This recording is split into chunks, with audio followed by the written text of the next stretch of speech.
Mes chers compatriotes, chers Guadeloupéens, chers voisins, chers parents, il me revient l'immense privilège de vous présenter mes vœux les plus sincères pour cette nouvelle année 2023. En 2022, nos racines nous ont permis d'encaisser les choses de la vie et de tenir dans le gros temps comme les valeureux navigateurs de la route du Rhum, destination Guadeloupe, qui signèrent en même temps un grand succès, la confirmation de notre capacité à relever les défis même les plus singuliers. Je m'exprime depuis la base nautique de Sainte-Anne, la NASA, lieu symbolique qui marque notre inébranlable volonté d'offrir à notre jeunesse la mer en perspective. La mer pour y travailler, la mer pour y vivre, la mer pour y être acteur de ce grand monde qui vient, celui que nous devrons protéger contre les effets dévastateurs du réchauffement climatique et ses conséquences déjà décrites par tant de voix expertes. Parce que nous sommes un archipel au milieu de l'océan, ces phénomènes ne sont pas sans conséquences sur le fonctionnement de nos grandes infrastructures, du grand port et de l'aéroport qui nous lie au reste du monde. Cette situation nous oblige à être forts, imaginatifs, décidés, intelligents et rassemblés pour gagner demain, pour consolider nos souverainetés alimentaires et énergétiques. C'est aussi et surtout cela que nous enseigne la récente tempête Fiona. Nos choix d'investissement seront déterminants. J'en profite pour saluer une nouvelle fois l'ensemble des services régionaux, des routes de Guadeloupe et plus généralement de la société civile pour cette mobilisation immédiate dans la sécurisation des ouvrages d'art, des routes et des talus avec pour objectif la sécurité des populations. Nous devons interroger nos modes d'habitat, nos moyens de développement ainsi que l'implantation de nos zones de vie et d'activité économique. D'ailleurs, le récent colloque des architectes urbanistes nous ouvre ce chemin vers une prise de conscience. Dans le même temps, la région stratège a entrepris la révision de son schéma d'aménagement régional.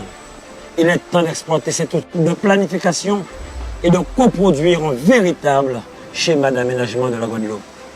Nous sommes dans le monde et les nombreuses crises ne nous épargnent pas.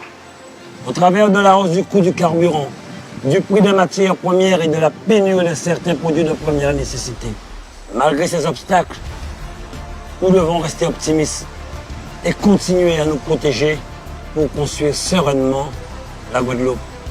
2 chiffres retiennent toute mon attention. Le taux de pauvreté et le déclin démographique. En 2023, nous déploierons encore davantage d'énergie pour regagner la confiance des Guadeloupéens. Nous allons intensifier notre plan Action Jeunesse qui commence à porter ses fruits. Accélérer la mise en œuvre de nos projets les plus ambitieux comme celui de la Médecine Vallée, faculté de médecine de plein exercice, des écofermes 3.0, de l'Institut des métiers de la mer à travers son programme Ambassadeur d'excellence. La région Guadeloupe s'engage dans une coopération qui profite à la mobilité de la jeunesse avec comme levier l'Université des Antilles qui célèbre ses 40 ans en s'ouvrant au monde et résolument vers la Caraïbe. Mais un pays ne peut se construire sur des inégalités ni laisser prospérer un profond sentiment d'injustice. Nous devons continuer à œuvrer pour résoudre les nombreux conflits qui minent notre société, même lorsque nous n'en sommes pas responsables, car nous faisons partie de la seule et même famille guadeloupéenne. La crise sociale, la défiance et la forte abstention sont le corollaire du mal développement structurel dont souffrent trop de Guadeloupéens. Nous nous engageons pour que les leviers de décision soient placés au plus près de vous. Nous construisons avec vous une nouvelle politique économique appuyée sur nos atouts, notamment géostratégiques et écologiques. En 2023, notre priorité sera plus que jamais de rationaliser nos interventions pour améliorer la qualité des services publics de l'eau, des déchets, des énergies renouvelables et des transports innovants. Pour réussir ce pari, il nous faudra nouer avec l'ensemble des acteurs publics et privés une gouvernance concertée qui doit être fraternelle, sincère et équilibrée. Il n'y aura jamais de repos sur la terre pour les hommes de bonne volonté. Aussi, je continuerai à œuvrer avec passion pour faire battre le cœur de la Guadeloupe. À l'image de nos valeurs guadeloupéennes, et Guadeloupéens qui confortent notre tradition de terre de champions, nos artistes, nos escrimeurs, nos skippers, nos vice-champions du monde de football et plus récemment notre Miss France, Indira Ampio, que je salue et félicite.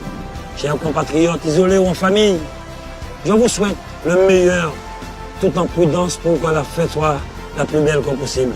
À nos forces de sécurité, à notre personnel soignant mobilisé en ce jour, j'adresse mes vœux de remerciement et mon soutien indéfectible. À tous, une merveilleuse année 2023, unis, soudés, pour faire vivre notre bien commun, la Guadeloupe. Ensemble, nous qui arrivons. Merci. Moi, mes pays en moi. Moi, la Guadeloupe. Moi, mes Guadeloupéens.